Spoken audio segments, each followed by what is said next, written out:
జై భీమ్. నేను ఇప్పుడు తిరుపతి సిమ్స్ పద్మావతి హాస్పిటల్కి వెళ్ళడానికి తిరుమల శెట్టి శ్రావణిని చూడడానికి వెళ్తున్నాను. ఇప్పుడే బస్ స్టాప్లో దిగున్నాను.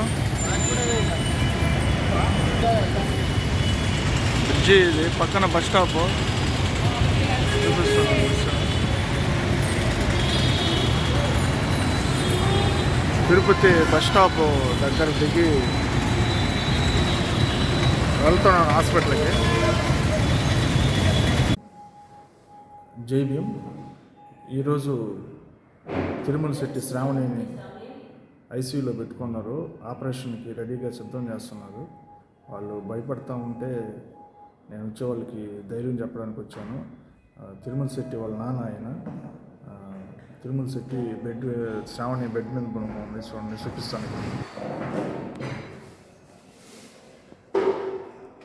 ఈ అమ్మాయి తిరుమల శెట్టి శ్రావణి.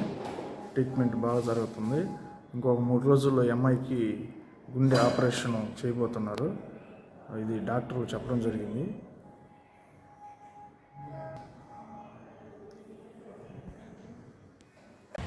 జై భీమ్. నేను ఇప్పుడు తిరుపతి సిమ్స్ పద్మావతి హాస్పిటల్ దగ్గర ఉన్నాను. కొండమీద కొండూరు, ఏఎస్పేట మండలం, శ్రీ పొట్టి శ్రీరాములు, నెల్లూరు జిల్లా, ఆంధ్రప్రదేశ్.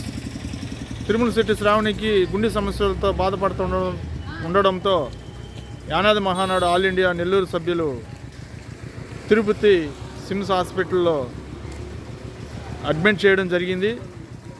అలాగే ఇందుకు ఆత్మకూరు నియోజకవర్గ ఎమ్మెల్యే, అలాగే మంత్రివర్యులు దేవాదాయ శాఖ, అలాగే ధర్మాదాయ శాఖ మంత్రివర్యులు ఆనం రామనారాయణ రెడ్డి గారు, వారి ఆధ్వర్యంలో తిరుపతి సిమ్స్ పద్మావతి హాస్పిటల్లో ట్రీట్మెంట్ జరుగుతుంది. ఇందుకు ఈరోజు వచ్చి తిరుమల శెట్టి శ్రావణిని కలిసి మాట్లాడి అమ్మాయికి ధైర్యం చెప్పడం జరిగింది. అమ్మాయి ఏడుస్తూ ఉంది. భయం ఏంటంటే గుండె ఆపరేషన్ ఏ విధంగా ఉండదని కొంచెం ఏడుస్తూ ఉంటే వాళ్ళ నాన్న ఫోన్ చేసి నన్ను పిలవడం జరిగింది. ఆ అమ్మాయికి ధైర్యం చెప్పి, ఏం భయపడొద్దమ్మా, నీకు 1 వారం రోజుల లోపల ఆపరేషన్ కూడా చేసి అంతా ట్రీట్మెంట్ అయిపోద్ది, మీరు ధైర్యంగా ఇంటికి వెళ్ళవచ్చు, హ్యాపీగా మీరు ఎప్పటిలాగే ఉండొచ్చు అని ధైర్యం చెప్పడం జరిగింది.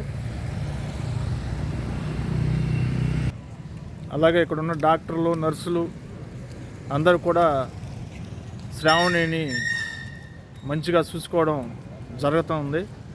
శ్రావణికి ఏ ఇబ్బంది లేదు. మంచిగా ఆపరేషను దేవుడి దయ వల్ల 3 రోజులు ఆపరేషన్ చేయబోతున్నారు. దేవుడి దయ వల్ల మంచిగా ఆపరేషన్ జరిగి ఆమెకు మళ్ళీ సంతోషంగా గడపాలని నేను కోరుకుంటూ జై భీమ్. అలాగే మళ్ళీ ఆ అమ్మాయి వాళ్ళ ఇంటికి వెళ్ళి కుటుంబ సభ్యులతో హ్యాపీగా, కన్న తల్లిదండ్రులతో హ్యాపీగా గడపాలని నేను యానాది మహానాడు తరఫున కోరుకుంటున్నాను. జై భీమ్.